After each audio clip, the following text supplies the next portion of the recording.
Buen día, jóvenes. Iniciamos el momento de la geografía, siempre dirigida por su profesor Carlos Sánchez. Esta exposición es para el Colegio Mayor Sistema San Marcos, para los alumnos del quinto año de secundaria. Estamos iniciando el tema número 3, que concierne al cambio climático y los climas. Bien, jóvenes, en primer lugar, aquí vamos a llamar un cambio climático. Hay muchas formas de expresarlo, de decir lo mismo, pero se dice mayormente que un cambio climático se define como la variación, ¿no?, en el estado del sistema climático terrestre. Esa variación está formada por la atmósfera, por ejemplo, la hidrósfera, la, la criósfera, la litósfera, la biosfera. Todo esto que perdura durante el periodo de un tiempo determinado. Pero se puede afectar tanto a los valores medios meteorológicos como en la variabilidad de extremos. ¿A qué se refiere todo esto?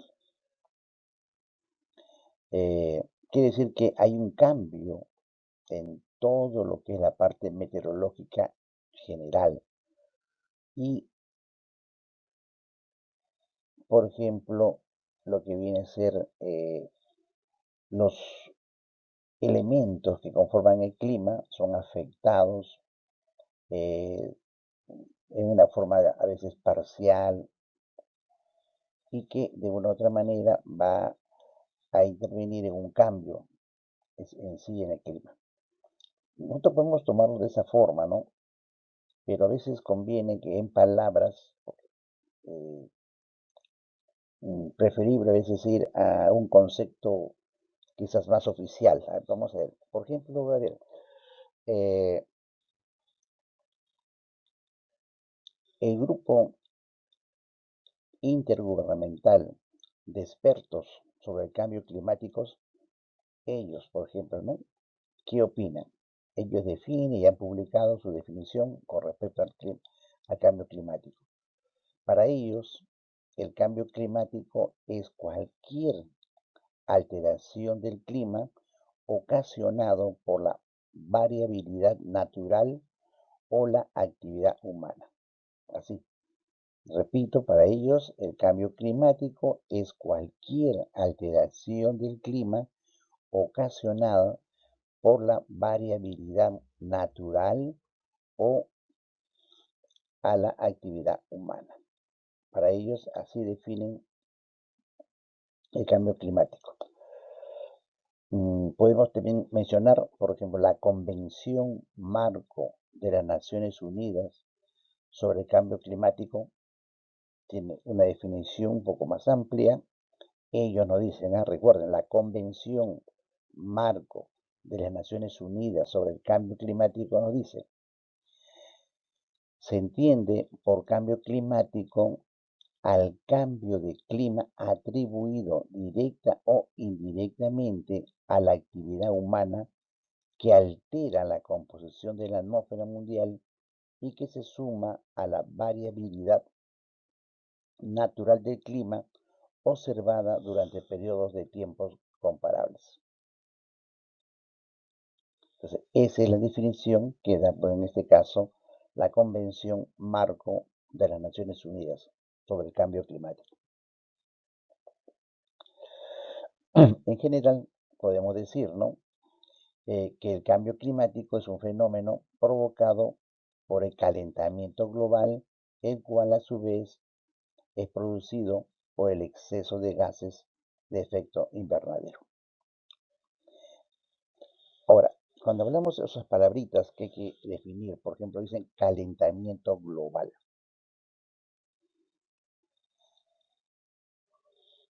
El calentamiento global es el aumento de la temperatura en nuestro planeta. Entonces, en la forma comparativa, durante los últimos siglos, por ejemplo, la temperatura promedio en todo el mundo ha aumentado 0,74 grados Celsius. O sea, desde Ahora, desde el año 2000 se ha tenido entre 15 años más calurosos en los registros instrumentales de la temperatura global. Es decir, del año 1880 hasta el año 2000, ¿no es cierto? Se ha tenido que en los últimos 15 o 16 años más calurosos han sido registrados por la temperatura. O sea, esto indica, pues miren, ya en los últimos 15, 16 años es notorio el calentamiento. Ahora, el calentamiento global, ¿por qué es ocasionado? Hay varios factores, pero lo principal serían las sequías, eh, las heladas, por ejemplo, que sucede en el sector de las altas altitudes, las inundaciones. Entonces, eso es lo que va a producir un eh, calentamiento, en este caso global. ¿Y cuáles fueron las causas o cuáles son las causas del cambio climático? Mayormente podemos decir nosotros que el cambio climático es provocado por un incremento de la concentración de gases de efecto invernadero. Les repito, la causa del cambio climático es provocado por un incremento, o sea, un aumento de la concentración de gases de efecto invernadero. A ello le podemos llamar que es la causa del cambio climático. Y cuando hablamos de el efecto invernadero, nos referimos al fenómeno natural por el cual el calor de los rayos del sol es retenido dentro de nuestro planeta. Ahora, recuerden esto, los gases como el dióxido de carbono, el vapor de agua, el metano, el óxido nitroso, el ozono, todos estos elementos que se encuentran en la atmósfera de la Tierra sirven para atrapar parte de la energía solar y mantenerla, ¿de acuerdo? Así, mantenerla durante un tiempo, logrando así el calentamiento, en este caso, la superficie. Y eso es lo que hace posible, en este caso, la vida en el planeta. O sea, todos estos gases cumplen su función, ¿no? Vienen los rayos solares, ellos la mantienen, la retienen, y entonces por mantener esos gases mantienen la energía sobre la superficie, y todo eso permite pues mantener una superficie más cálida. En otras palabras, permite la vida humana, así es, a una determinada temperatura. Ahora, también hay que tener en cuenta que cuando hablamos de los gases del efecto invernadero emitido por el ser humano, podemos hablar de que el dióxido de carbono, así recuerden, el dióxido de carbono que, que resulta por la quema de combustibles fósiles, carbón, petróleo y gas, estos, esto es utilizado para la producción, por ejemplo, de energía y del transporte, ¿no? Las actividades humanas, todas las actividades humanas han provocado un aumento de la concentración del dióxido de carbono.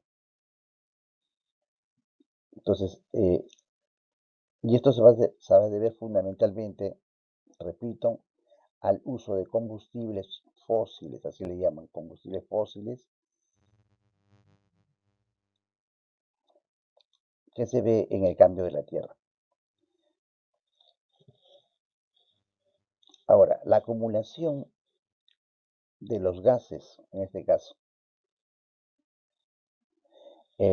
durante siglos se ha sumado a los gases procedentes de deforestación, de los bosques, que actuaban como pulmones naturales del planeta.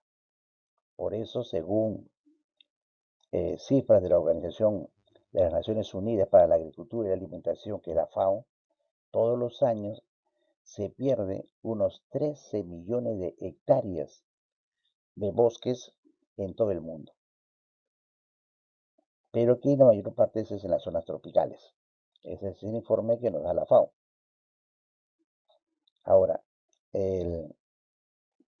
si podemos hablar, por ejemplo, de algunas recomendaciones para hacer frente al cambio climático, eh, ¿cuáles serían? Lo general, lo que comúnmente se pide, se hace la publicidad necesaria para colaborar en algo. En este caso sería movilizarse, por ejemplo, en bicicleta, el, el hecho de utilizar, por decir, es un tomatodo para transportar el agua y no estar pasando plásticos a cada rato. eh, Alguna costumbre como desconectar el cargador de tu celular cuando no lo use, por ejemplo. Tratar de ahorrar el agua, ahorrar la energía, ahorro de papel, plantar un árbol, por ejemplo. Todo eso vienen a ser unas recomendaciones constantes que se dan para hacer frente al cambio climático. Ahora, es cuando hablamos del clima. El clima, se puede decir así, es un promedio del tiempo atmosférico que una escala de tiempo dado, por ejemplo, la Organización Meteorológica Mundial ha estandarizado en 30 años. Entonces, los distintos climas que se corresponden principalmente con la latitud geográfica, la altitud, la distancia al mar, las orientaciones, todo esto determina pues una suma de elementos y cada uno de estos elementos va a ir determinando la calidad, se puede decir así, o la característica de un clima. Por ejemplo, cuando hablamos, a ver, no en orden, puede ser en cualquier forma. Si vemos acá, por ejemplo, cuando hablamos así, a ver, los astronómicos, a ver, los puntos astronómicos, la distancia de la Luna, el polvo estelar, la distancia del Sol, ¿influye en el clima? Claro. Eso lo notamos cuando, por ejemplo, dentro de la distancia que tenemos en el perihelio o en afelio, ¿no?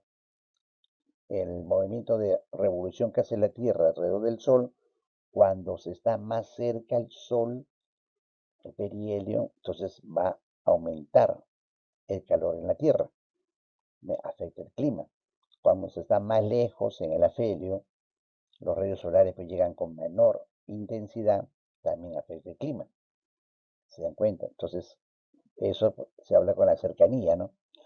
La misma distancia a la luna, por ejemplo, cuando luna nueva, luna llena, luna nueva, tenemos nosotros que se suma la energía del sol más la energía de la luna, ambas se suman y hace que altere, por ejemplo, las noches el clima, ¿no?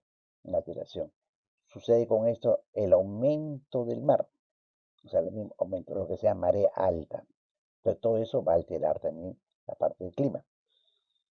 Cuando hablamos de las masas de agua, lógicamente, que una localidad, tenemos el Callao, por ejemplo, que está cerca al mar, tiene un determinado clima, a través de además de 31 kilómetros, que es muy diferente a una localidad como, por ejemplo, Chosica, que está lejos del mar.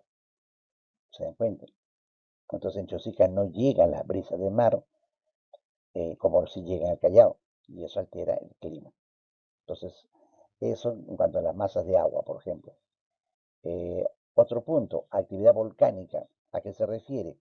Arequipa, por ejemplo, lugar que esté cerca, ciudades que estén cerca a un volcán, de una u otra manera, la energía volcánica va a influenciar en lo que es el clima. La cosa es zonas que estén cerca de un volcán y zonas que estén lejos de un volcán. Otro punto que estamos viendo acá es el caso de las corrientes oceánicas. ¿Cómo influyen en el clima? Ustedes notan, por ejemplo, la corriente de Humboldt afecta toda la costa sur y centro de Perú. con aguas frías, vientos fríos, brisas frías. Entonces va a afectar el clima en la costa, por ejemplo, sur y central, está influenciada por la corriente de Humboldt. En cambio, en Tumbes, Piura, el sector de Tumbes sobre todo, está afectado por la corriente del Niño, que son corrientes cálidas. Por eso que a veces ustedes ven que en enero, los meses de enero, febrero, hay fuertes lluvias, aumentan las lluvias en lo que es Tumbes. Y eso es por la corriente del Niño. En la costa del sur, del centro, no tenemos lluvias constantemente. Entonces, miren usted, eso es por las corrientes oceánicas. El otro punto que viene acá es la latitud. La latitud significa de que los lugares que están cerca de la línea ecuatorial, su temperatura será mayor por la incidencia de los rayos solares. Te ven la forma que tiene la Tierra, entonces quiere decir que cualquier lugar que esté cerca de la línea ecuatorial, su temperatura será mayor, porque la caída de los rayos solares es con mayor intensidad. Los lugares que están lejos de la línea ecuatorial, su clima es menos caliente, ¿de acuerdo? Baja la temperatura. Por ejemplo, en los trópicos, en las circunferencias polares, en los polos que están lejos de la línea ecuatorial, ¿no? La temperatura es diferente, o sea, una temperatura más baja. La altitud, ¿a qué se refiere con altitud? Es con respecto al nivel del mar. Los lugares que están a nivel del mar tienen mayor cantidad de oxígeno, mayor presión atmosférica, mayor humedad. Los lugares que están a mayor altitud, menos cantidad de oxígeno, hay transparencia atmosférica y por lo tanto también, en este caso, hay insolación, ¿no es cierto?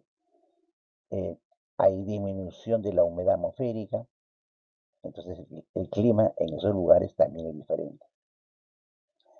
Otro punto, la continentalidad, que está acá. La continentalidad, ¿a qué se refiere? A que lugares que están cerca al mar, constantemente el clima en la noche es diferente, porque el mar, los que están cerca de una ciudad que está cerca al mar o a grandes lagos, durante el día, las masas de agua adquieren energía durante todo el día. Adquieren energía, la retienen y en las noches esa energía la vierten al espacio. Y entonces modifica las noches en esos lugares, no las hace tan frías. En cambio, en los lugares que están lejos del mar, lejos de los lagos, donde no hay masas de agua, ¿qué sucede? Durante el día calienta la Tierra, pero cuando se van los rayos solares, la Tierra se enfría rápidamente. La Tierra se enfría y la arena no es buena conductora de energía solar, o sea que no han retenido energía. Por lo tanto, las noches serían más frías. ¿Se dan cuenta? Entonces, ese es uno de los puntos que se habla con continentalidad. Acerca de la orientación de relieve. Eh, ¿A qué se refiere con la orientación de relieve? Es decir, las cordilleras, eh, cómo se localizan. La localización de las cordilleras, a veces, si estamos entre cordilleras, nuestro clima es diferente. La meseta interandina, por ejemplo. En cambio, si estamos no rodeados de cordilleras, más plano, ¿no es cierto? Entonces, sectores planos, ahí el clima va a ser diferente, hay mayor tempestad. Otro punto, por ejemplo, la dirección de los vientos estacionarios y planetarios. Claro, los vientos en muchos casos suavizan la temperatura y por lo tanto también el clima. Si estamos nosotros aquí en el Perú, en Lima, en la playa, los lugares que están en la playa constantemente reciben la brisa de mar, pero una brisa de mar suave, fría, que nos suaviza la temperatura, porque las aguas de Humboldt repito, son frías. Entonces tenemos una brisa de mar fría que varía la temperatura. En cambio, en otros lugares, como en Brasil, por ejemplo, que está en la misma altura, pero los vientos vienen de otra forma, otra dirección, de aguas calientes, por lo tanto la brisa es caliente, tibia. Entonces ven ustedes, la dirección de los vientos va a cambiar. A grandes vientos alisios, por ejemplo, si vienen trayendo de aguas calientes, son vientos más calientes. Si vienen sobre aguas frías, los vientos son fríos. Entonces, todos esos aspectos influyen en lo que viene a ser el clima. Eh, Aquí en esta gráfica también ven ustedes jóvenes, por ejemplo, es notorio ya las fotos que mandan mucho de hielo, el hábitat de las especies que viven en hielo, que están acostumbrados a grandes bloques de hielo. En cambio, actualmente ya se ha visto que esos bloques de hielo están disminuyendo por el calentamiento. Ya no hay mucho hielo en los polos y entonces eso afecta a las especies, como ustedes ven acá. Se va disminuyendo. Nosotros mismos vemos aquí, cuando estamos yendo, los que hemos ido tiempo, por ejemplo, hace 15 años atrás, al Yerupaja, al Huascarán, en la falda se había bastante hielo, donde iban a hacer esquiar, por ejemplo, se iban a esquiar. Pero después de 15 años ahora hemos visto que ya ha disminuido, en la falda de los cerros no hay tanto hielo, está en las partes altas, pero en la parte baja ya no hay. Entonces ven usted, va cambiando el clima.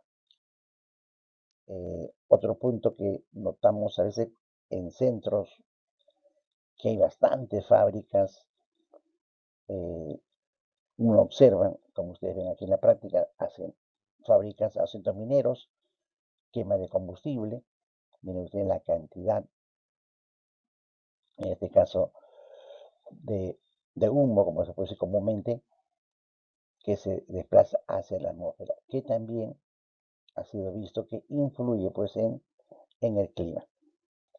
Entonces tratar de ver todos estos factores van a influenciar y tratamos pues en lo posible de ser conscientes, ¿no? De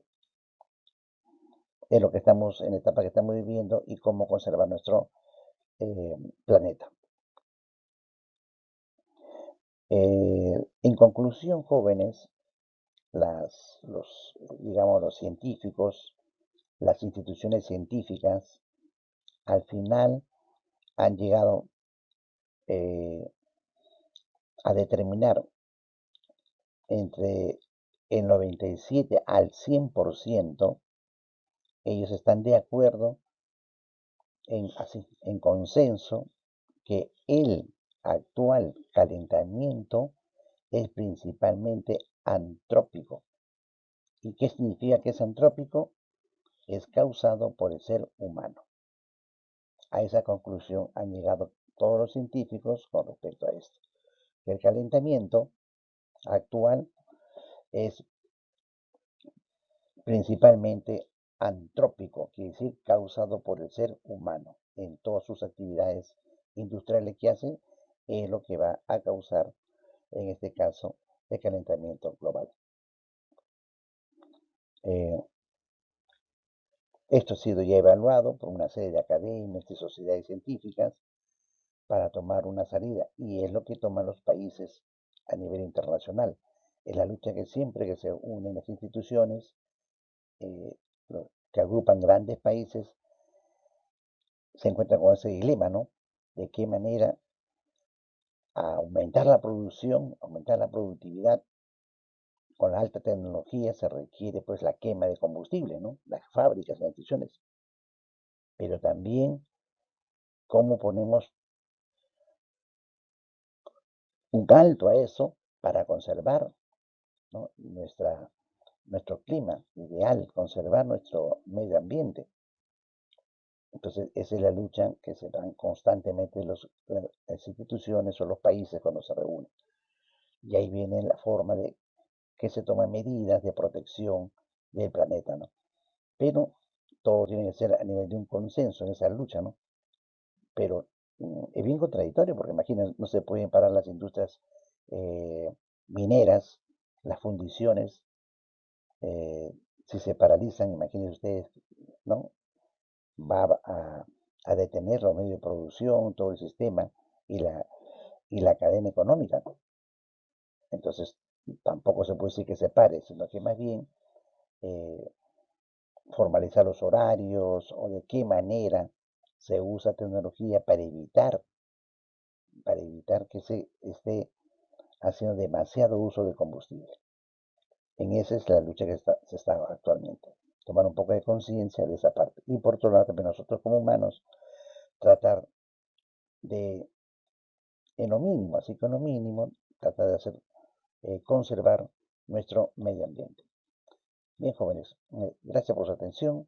Les estoy enviando, como siempre, artículos en la cual ustedes van a estudiar y sacar un resumen para su cuaderno, en este caso. Bien, nos vemos, jóvenes. Hasta la próxima.